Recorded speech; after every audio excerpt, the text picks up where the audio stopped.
दी print के YouTube channel को subscribe करें और ताज़ा अपडेट्स पाने के लिए बेल आइकन दबाएं।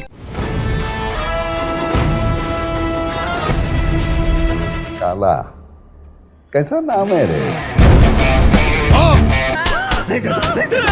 कौन सा कानून कहता है कि एक आदमी पर एक ही केस लगाओ? जब तक तोड़ेंगे नहीं तब तक छोड़ेंगे। नमस्कार, दिलीप मंडल की पाठशाला में आपका स्वागत है। आज हम बात कर रहे हैं फिल्मों की, और जो सवाल हमारे सामने है वो बहुत सीधा है, बिल्कुल साफ है। सवाल ये है कि तमिलनाडु की फिल्म इंडस्ट्री जिस समय असुरन, मद्रास, काला, कवाली, सरपटा परम्बरई और अभी अभी जय भीम ऐसी फिल्में जब लगातार वहां बन रही है, पेरियारुम पेरुमल, इतनी सारी अच्छी फिल्में वहां पर बन रही हैं जो सोसाइटी के जो फॉल्ट लाइन्स हैं उनको सामने ला रही है, तब हिंदी की फिल्म इंडस्ट्री क्या कर रही है? हिंदी की फिल्म इंडस्ट्री इस समय भी हीरो और हीरोइन को पेड़ के चारों तरफ नचा रही है। तो और तमाम तरह के इस बीच में एक बहुत एक्स्ट्रा ओवर्ट नेशनलिज्म वाली फिल्में बन रही है कि जैसे सारी दुनिया को विजेता हो। तो इस विषय में बात करने के लिए हमारे साथ इस समय एक बहुत खास मेहमान है। स्वागत कीजिए डॉक्टर हरीश वानखेड़े का। स्वागत है सर, आप हमारे शो में आए, बहुत बहुत स्वागत। धन्यवाद Mandal ji, thank you very much. Professor Harish Wankhede जो हैं वो पॉलिटिकल साइंस की फैकल्टी हैं, पॉलिटिकल साइंस पढ़ाते हैं और फिल्मों पर आप लगातार इनको लिखते हुए देख रहे होंगे। तमाम बड़े बड़े पब्लिकेशंस में इनके लेख लगातार आ रहे हैं, पेपर्स आ रहे हैं। मैं आपसे सीधा सवाल पूछना चाहता हूं डॉक्टर वानखेड़े कि हिंदी में असुरन या कर्णन या सरपटा परम्बराई, इवन जो थोड़ी सी आसान फिल्म है बनाना, जय भीम, ऐसी फिल्में क्यों नहीं बन रही? ये मुझे तो लग रहा है कि जिस तरह से इस वक्त का सिनेमा चल रहा है उसमें ये पॉसिबिलिटीज हिंदी सिनेमा में हम आने वाले कुछ दिनों में जरूर देखेंगे। लेकिन ये सवाल बहुत लाजमी है कि जिस तरह से सिनेमा साउथ में बन रहा है, खास करके तमिल सिनेमा जिस तरह से दलित और जाति के प्रश्नों पर सवाल उठाकर बड़ा सिनेमा बना रहा है, वो उस तरह का आलोचनात्मक सिनेमा हमको हिंदी में दिखाई नहीं दे रहा। लेकिन मैं ये भी कहना चाह रहा हूँ कि उसके साथ साथ हिंदी में पिछले कम से कम इस दशक में अच्छा खासा जाति के आधार पर बना हुआ सिनेमा आया हुआ। चाहे उसको हम लोग मसान से स्टार्ट करें, अगर उससे पहले भी कई सारा सिनेमा है, लेकिन अगर मसान से भी स्टार्ट करते हैं तो आप देखेंगे कि कहीं ना कहीं हिंदी क्या प्रेक्षक भी जाति के विषय में और जाति के आधार पर जो सिनेमा बन रहा है उसको लेकर थोड़ा चिंतित तो है। और इसी के लिए चलते हुए अभी रिसेंट एक फिल्म आई थी जिसमें हम लोग ने देखा कि एक दलित महिला को एज ए हीरो, बतौर हीरो पेश किया गया, जिसका नाम था मैडम चीफ मिनिस्टर। और वो अपने आप में एक कमर्शियल फिल्म थी, वो चली नहीं, वो ज्यादा कमर्शियली हिट नहीं हो पाई, लेकिन फिर भी हिंदी में कहीं ना कहीं ये विषय अभी आए बगाए आ रहा है। एक लंबे समय तक ये विषय हिंदी में बिल्कुल नहीं था। उसके कई सारे कारण हो सकते हैं, लेकिन एक बड़ा कारण यही है कि हिंदी पूरा सिनेमा ही खास एक जातीय वर्ग के कंट्रोल में रहा है, और उस तरह की जो चेतना हम लोग को साउथ में या तमिलनाडु में दिखाई देती है, वो चेतना हिंदी सिनेमा में कभी भी हमको दिखाई नहीं देती। ये एक इससे जुड़ा हुआ सवाल है डॉक्टर वानखेड़े कि ये जो तमिलनाडु का सिनेमा है या मलयालम सिनेमा ने भी बहुत अनकंफर्टेबल क्वेश्चंस लगातार उठाए हैं, लिए हैं, सब्जेक्ट मैटर उनको बनाया है। अभी जैसे मराठी में नागराज मंजुले की जैसे 2 फिल्में अभी आई और काफी हलचल उसको लेकर मची, खंडरी को लेकर, और उसके बाद फिर जो दूसरी फिल्म आई सैराट, और सैराट का गाना तो इस समय मतलब भारत में कहीं भी जाइए तो वो सुना ही जाता है, मतलब इतना पॉपुलर फिल्म है ये, 100 करोड़ से ज्यादा का बिजनेस किया। मराठी फिल्म जो कर सकती है, जो मलयाली फिल्म कर पाई, तमिल फिल्मों में देखिए कवाली का बिजनेस जो है वो 600 से 700 करोड़ का है, और अभी जो फिल्में और आई हैं बीच में जैसे काला है, उसका भी 170 करोड़ का बिजनेस है। तो ये आर्ट फिल्म नहीं है, ये अपने लिए ऑडियंस भी जुटा पा रही है। तो हिंदी का फिल्म मेकर क्यों इस ऐसे सिर्फ कास्ट है ही नहीं, अनकंफर्टेबल क्वेश्चंस को लेकर इतना हेजिटेट क्यों कर रहा है? जबकि आप ग्लोबली भी देखेंगे तो वेस्ट में भी आपको 12 ईयर स्लेव या इवन जेंगो अनचेन्ड, इस तरह की फिल्में आपको हॉलीवुड भी बनाता रहा। और ब्लैक पैंथर जो उन्होंने वो जो बनाया आपको, मेरे ख्याल से ब्लैक पैंथर ही है, वो सब सबसे बॉलीवुड की सबसे सफल फिल्मों में ये सारी फिल्में रही। तो हिंदी का फिल्मकार डर किस बात से रहा है? 2 या 3 महत्वपूर्ण चीजें मैं इसमें बोलना चाहता हूँ। एक तो जिसको कहते हैं कि सिनेमा का आइडियोलॉजी, एक विचारधारा सिनेमा की हमेशा रही है, और जिसको लोग मानते भी है कि हिंदी सिनेमा, जो कमर्शियल हिंदी सिनेमा है, वो मेनली इंटरटेनमेंट से ग्रसित रहा है, कि इंटरटेनमेंट के ऊपर वो लोग सोच नहीं पाते हैं। दूसरा, उनका मानना है कि मार्केट के लिए सिनेमा बनाते हैं वो लोग, उसमें एक बड़ा इन्वेस्टमेंट चाहिए होता है। और ये इन विषयों को कई लोग मानते हैं कि आर्ट सिनेमा से रिलेटेड है, कमर्शियल विषय नहीं है। और इसके चलते साथ साथ उसके अलावा ये भी देखा जाता है कि जो लोग सिनेमा बना रहे हैं वो एक खास तरह के आइडियोलॉजी और वर्क से आते हैं, जिनको खास करके जाति के सवाल पर या दलितों के विषय पर उस तरह की जानकारी हम लोगों को कभी भी दी नहीं जाती। और उसके चलते उनको लगता है कि जिस तरह का कमर्शियलाइजेशन है, इंटरटेनमेंट से ग्रसित एक आइडिया है, और एक खास करके ब्राह्मणवादी सोच का जो व्याप उन पर बना हुआ रहता है, उसके चलते हुए सिनेमा कभी भी उस दायरे से निकल नहीं पाया है। और इसी के चलते देखा गया है कि सिनेमा कोशिश भी करता जब है तो बड़ी लचीली कोशिश करता है, ना उसमें कोई बात नहीं होती है। जैसे आप ये भी फिल्म देखेंगे मांझी द माउंटेन मैन, उसमें भी जाति के सवाल को लगभग दबा ही दिया गया है। ऑफ कोर्स वो बड़ा एक स्टार है, बड़ा एक हीरो है, और नवाजुद्दीन ने वो रोल भी किया है, लेकिन उसमें जाति की अवहेलना और जाति की प्रताड़ना को लेकर जो कोशिश दिखानी चाहिए थी, उसको लेकर एकदम अछूता रहा। मुश्किल से वो 2 मिनट का एक सीन है, जबकि वो शहर से आता है और गांव में वो कास्ट को फेस करता है कि तुम वहां बहुत ठाठ से रहते होगे, लेकिन यहाँ तो तुम्हारे नीचे ही रहोगे। बहुत छोटा सा वो उसके अलावा उस पूरी फिल्म में पता भी नहीं चलता है कि हाँ पर उस तरह से कोई बड़ा बयानबाजी नहीं है, और उसको लगभग कहने अछूता ही रखा गया। उसके आधार पर कोई फिल्म नहीं बनाई गई है, और बेसिकली इसको एक लव स्टोरी की तरह दिखाई गई है। तो इस तरह का जो प्रायोजन है हिंदी सिनेमा का, कि जाति के सवाल को छोड़कर, चाहे वो गरीबों का विषय हो या और किसी भी तरह के प्रॉब्लम्स हो, चाहे लेबर का विषय हो, आप हमेशा देखेंगे कि उसमें जाति के विषय को थोड़ा सा दूर रखा जाता है, और उसके जिसको कहते हैं इंसानी माहौल बनाया जाता है उसके आसपास, और उसी के आधार पर सारा का सारा सिनेमा बनाया जाता है। तो जाति को लेकर हमेशा से एक दूरी हिंदी सिनेमा ने लगातार बना के रखी। बिल्कुल मैं एग्री करता हूँ।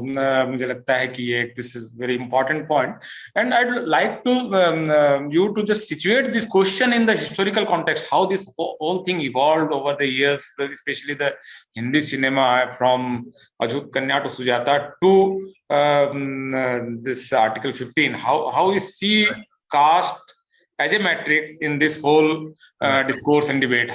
What is your perception about this? It's a kind of a long historical narrative that one can see in this. Like for that matter, when Dalit movement was emerging in Mumbai, at similar time you will also see that the cinema industry also growing in a bigger way. They are parallelly going together. Dalit Ambedkarite, Dalit movement, and the emergence of cinema in that way. But you will find that there is no connection between the two. Ambedkar's mobilizations, Ambedkar political engagement, his political parties, everything is basically happening in Mumbai. But you will find that the cinema industry is not taking any clue from that. He was such a stalwart leader. His whole political activism was part of the Mumbai's history. But you'll find that Mumbai cinema is not taking cognizance at any level. As if it never happened. If you just grab it from the movie, they just nowhere you will find. And those 1 or 2 incidents where we see, like for that matter, Achyut Khanna or Achyut, or later on Sujata, you'll find that the idea of caste or idea of untouchability or idea of the Dalit consciousness were mostly handled through a Gandhian perspective, through a Gandhian philanthropist perspective. And that was the dominant ideological thread which was there within the cinema industry.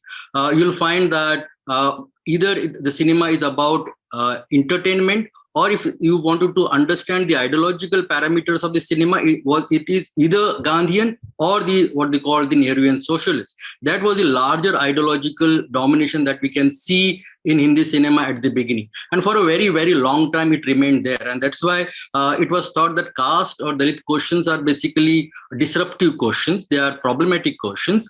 And under that kind of a Gandhian, Nehruian logic, it was thought that it's better not to handle these questions on such a big screen, because it is basically nation in building kind of process in which the cinema makers were involved at that part. Yeah. As if this will disrupt their some grand narrative and meta narrative. But in between, Professor Dr. Wankhede, this new wave cinema happened, and many were expecting that they will at least scratch the surface, see something more, some new nuances, and the horrors of Indian society and even the economic system. Right. Absolutely, I think they did that to some extent, like films by Benegal or Govind Nilani or Gautam Ghosh, or for that matter, Prakash Jha's first film, Damol. If you look into their trajectory, you will find that the caste question or Dalit question is part of their narrative. And they were basically discussing and narrating the realities of the feudal world. The way village is depicted, often you will find that the feudal lords are basically extremely brutal or terrible towards the marginalized section. That narrations is already part of the larger cinema of what you call parallel cinema of that part of time. But the other part is that even in 70s, you'll find there is emergence of a very aggressive and powerful Dalit movement in Maharashtra for that matter. Again, these films are made in Mumbai at that part of time. The arrival of Dalit Panthers for that matter. They were such a powerful and aggressive and a very vociferous voice, but you'll find that such kind of a panther is not visible in art cinema. For DS4 or BSP. Right. Like in 80s, of course, we'll see that. But mid-70s, when Panthers was emerging as a very, very revolutionary voice, and they have kind of a connection with the left mobilization at that part of time. But you'll find that these directors like Nilani or Benegal or Gautam Ghosh, they had this kind of what they called left-center ideological perspective. But within that left, they hardly engage with what they call the Ambedkarite or the Dalit Panthers understanding about caste. And the idea or the way they handled the caste question was mostly coming from the radical left way of dealing with the caste. Like the Dalits are extremely poor, they are wretched, or they cannot have their own voice, and therefore they need a kind of a master or a philanthropist from outside to liberate them from their terrible condition. So you will find that most of the time in parallel cinema, this kind of a brutal realities of the feudal world were shown, but while showing that, they neglected the other positive development that was happening at the Dalit movement, mainly the arrival of DS4 or BSP or the Panthers, which were aggressive, means very heroic, and they had kind of a merit to argue that they are the new leaders of the movement. This aspect was completely absent in that cinema, and that is one of the major problem with parallel cinema. बिल्कुल, मुझे लगता है doctor Wankhede, एक जैसे काला movie जो है वो बॉम्बे में सिचुएट हुई है, जो धारावी और उसके आसपास के माटुंगा वाले चॉल्स में जो तमिलियंस हैं, जो ज्यादातर दलित्स और ओबीसीज हैं, उनका, और उस समय जो एक जो भगवा ब्रिगेड वहां पर इमर्ज कर रहा था, और वो बिल्डर्स नेक्सस, इसके खिलाफ एक लड़ाई वहां पर हुई थी। उसमें उसको लेकर नायकन और इस तरह की फिल्में भी बनाई, तो साउथ ने बनाई। ये सब्जेक्ट मैटर क्यों नहीं है? ये क्यों नहीं लगा लोगों को? काला जैसी फिल्म बनाकर अगर लगभग 170 करोड़ का तो उन्होंने स्क्रीन से कमाया, और फॉरेन टेरिटरी जो बेची उसकी अलग बनाया, टोटल 250 करोड़ के आसपास बताते हैं इसका टोटल बिजनेस। ये बिजनेस भी क्यों नहीं दिख रहा है इनको कि यहाँ पर बिजनेस भी है? इतना बड़ा मिडिल क्लास इमर्ज हो गया है आज की तारीख में, शेड्यूल कास्ट का रिजर्वेशन वगैरह की वजह से करोड़ों लोगों का मिडिल क्लास है, ओबीसी का मिडिल क्लास और भी कितना बड़ा है। ये ऐसा क्यों नहीं लग रहा है कि ये लोग भी टिकट खरीदते हैं? तो ये डिस्कनेक्ट कहाँ पर है? इस पर थोड़ी आप मैं इंसाइट चाहता हूँ। दलित वर्ग को या जो पिछड़ा वर्ग है उसको सिनेमा के ऑडियंस की तरह कभी ट्रीट नहीं किया गया है।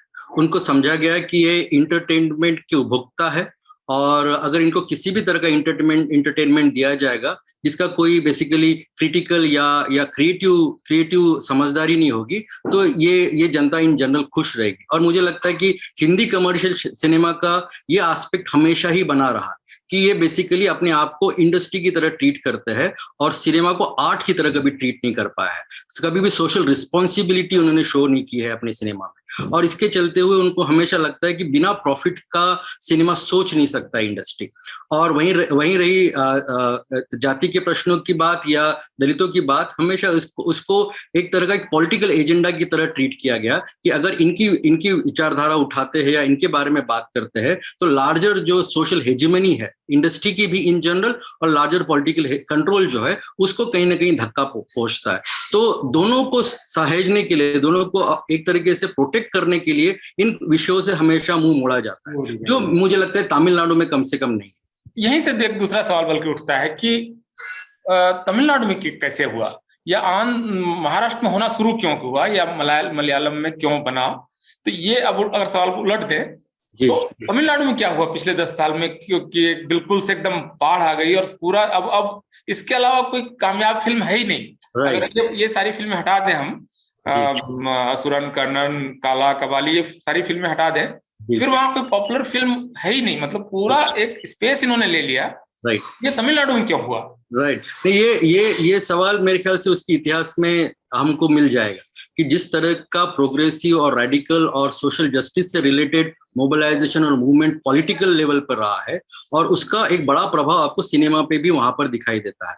तो जिस तरह के हीरो आपको सिनेमा में खास करके साउथ में दिखाई देते हैं, वो हमेशा फ्यूडलिज्म से लड़ते हुए आपको हीरो दिखाई देगा, हमेशा गरीब तबके से आया हुआ हीरो आपको दिखाई देगा, आपको हमेशा उस तरह का एक कैरेक्टर दिखाई देगा जो रेडिकल हो, रिवॉल्यूशनरी हो और हमेशा गलत चीजों के खिलाफ लड़ता हो। तो ये इन जनरल एक पैटर्न साउथ सिनेमा में रहा है, जो बेसिकली एक मैचो पेट्रियार्कल, उसका एक निगेशन है, उसका एक नेगेटिव कैरेक्टरिस्टिक है, लेकिन उसके साथ साथ उसका सोशल कैरेक्टरिस्टिक बड़ा प्रोग्रेसिव रहा है। और उसी के चलते हम लोग देखेंगे कि जो राजनीति में और कल्चरल मोबिलाइजेशन में जिस तरह का बड़ा एक कंट्रीब्यूशन तमिल पॉलिटिक्स ने, खासकर द्रविडियन पॉलिटिक्स में पेरियार की विचारधारा को लेकर चलते हुए किया है, उसके चलते हुए वहां पर एक बड़ा प्रभाव आपको मूवमेंट पे भी दिखाई देगा और सिनेमा पे भी दिखाई देगा। तो मुझे लगता है कि सिनेमा जिस तरह से बना है तमिलनाडु में, उसमें उसका जो पॉलिटिकल हिस्टोरिकल पृष्ठभूमि है उसका डायरेक्ट असर है, जो महाराष्ट्र में बिल्कुल नहीं है। वहां पर दोनों के बीच में गहरी खाई है और दोनों एक दूसरे से कभी बात नहीं कर पाते। एक चीज ये भी है कि तमिलनाडु में सिर्फ ये नहीं है कि दलित या कास्ट क्वेश्चन पर या कास्ट ऑपरेशन फिल्में बन रही है, बल्कि ये भी हो रहा है कि वहां पर दलित फिल्म मेकर्स भी आ रहे हैं, खास करके इस पूरे मूवमेंट की एक तरह से लीड कर रहे हैं। पा रंजीत, मारी सेल्वराज, तो ये सारे लोग जो हैं, या इवन वेट्रीमारन ओबीसी हैं, ये सिर्फ ये नहीं है, इवन फिल्म के एक्टर्स जो हैं वो अपनी ऑलमोस्ट दलित आइडेंटिटी कई बार वो छुपाते बताते से रहते हैं, और या बाकी और भी जो वहां पर हीरोज आ रहे हैं ओबीसी आइडेंटिटी क्लेम करते ही हैं, रजनीकांत अपनी। तो ये जो सिर्फ कंटेंट नहीं, सिर्फ सब्जेक्ट मैटर नहीं, बल्कि जो उसके प्लेयर्स हैं जो उस फिल्म को बना रहे हैं, तो ये क्या यहाँ पर हुआ या नहीं हुआ, या क्या किस तरह से ये वाला मामला आप देखते हैं कि वो इन कैटेगरीज के फिल्म मेकर्स क्यों नहीं आ रहे? या तो यहाँ का मिडिल क्लास अभी इतना इवॉल्व नहीं हुआ है कि इतने फिल्म मेकर्स बना ले, या ये चीज है और ये हेजेमनी की वजह से दब जा रहा है? हो क्या रहा है दरअसल यहाँ? मुझे लगता है हेजेमनी एक अच्छा शब्द है इसको समझने के लिए, कि अगर एक्टर या टेक्नीशियन या आर्टिस्ट अगर सिनेमा पे है भी, लेकिन चूंकि ब्राह्मणवादी वर्चस्व इस तरह से बना हुआ है सिनेमा पर कि उसको खुली तरह से वो बोलने में हमेशा हिचकिचाता है और या उसको रख नहीं पाता है। तो जो वर्चस्व की बात है या हेजेमनी जिसको हम लोग कहते हैं अंग्रेजी में, वो सिनेमा पे आपको बिल्कुल दिखाई देती है, चाहे वो स्टोरी राइटिंग में हो या डायरेक्शन में हो या म्यूजिक में हो या सॉन्ग राइटिंग में हो। तो जिस तरह का टेक्नीशियन या आर्टिस्ट आपको सिनेमा बनाने के लिए चाहिए, उसमें एक तरह का एक खास वर्ग का प्रभुत्व तो आपको हमेशा इससे दिखाई देगा। और वो जिसको हम लोग कहते हैं कि डेमोक्रेटिक नहीं है या इंक्लूसिव नहीं है सिनेमा मेकिंग प्रोसेस बम्बई का कम से कम। और उसमें बाकी अगर लोग आते भी है तो चूंकि ब्राह्मणवादी वर्चस्व इतना तगड़ा है और इतना भारी है कि अपनी बात वो रख नहीं पाते, अपनी आइडेंटिटी को उस तरह से एसेट कर नहीं पाते, और इसी के चलते हुए वो एक तरीके से हेजिटेशन के चलते हुए, फियर के चलते हुए वो बात उस तरह से रख नहीं पाते हैं या उस तरह से बयान नहीं कर पाते हैं। वो मुझे लग रहा है आए दिन बदल रहा है। कम से कम इस दशक में तो अच्छे लोग आ रहे हैं जो इस बात को, कम से कम नीरज घायवान जैसा जो व्यक्ति है जो ट्विटर पे ओपनली अपने आप को आम्बेडकराइट कहता है और अपनी फिल्मों को उस तरह से रखता भी है, तो ऐसा एक नया ग्रुप जरूर आ रहा है सिनेमा में, जो मुझे लगता है कम से कम आने वाले कुछ सालों में उसको बदल कर रख देगा। एक बल्कि आखिरी सवाल के तौर पर मैं आपसे जानना चाहता हूं कि अभी एक मराठी की नई फिल्म आई है जयंती, इसको लेकर काफी शोर है, खासकर सोशल मीडिया में तो बहुत ज्यादा इसको लेकर बातचीत हो रही है। तो जयंती फिल्म के बारे में हमें थोड़ा बताइए कि क्या फिल्म है, और ये फिल्म अगर आप रिकमेंड करते हैं कि देखनी चाहिए तो क्यों देखें? बिल्कुल, मुझे लगता है कि ये बहुत ही खूबसूरत फिल्म है, और जिस तरह से उसका विषय रखा गया है, मुझे लगता है कि मराठी सिनेमा में एक नया अध्याय जोड़ा गया है इस पे। इससे पहले फैंड्री और सैराट और उससे पहले मंजुले की स्मॉल जो डॉक्यूमेंट्री है पिस्तुला आई थी, और उससे पहले जब्बार पटेल की मुक्ता इतिहास में दर्ज है। लेकिन इसके अलावा ये जो फिल्म है ये अपने आप में बहुत ही इंपॉर्टेंट फिल्म इसलिए है क्योंकि इसमें पहली बार जिसको हम लोग कहते हैं फुले आम्बेडकराइट बहुजन हीरो स्क्रीन पे आया है। इससे पहले की जो कहानियां हुई थी चाहे सैराट में क्यों नहीं हो, वो पर्सनल और सोशल स्ट्रगल से रिलेटेड थी, जिसमें लेकिन हम लोग मानते हैं कि महाराष्ट्र वो जगह है जहां पर फुले शाहू आम्बेडकर की विचारधारा को एक बड़ा स्पेस मिला है और उसकी राजनीति को बड़ा रंग मिला है, और इसके लिए जरूरी था कि एक ऐसा हीरो आम्बेडकराइट हीरो स्क्रीन पे आए जो काफी समय पर नहीं हुआ।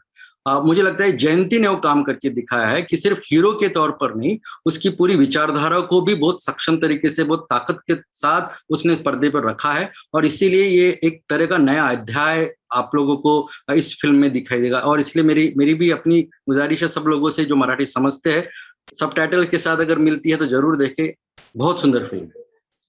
बहुत बहुत शुक्रिया डॉक्टर वानखेड़े, आप हमारी बातचीत में शामिल हुए, बहुत बहुत धन्यवाद। Thank you Mandal ji, thank you very much.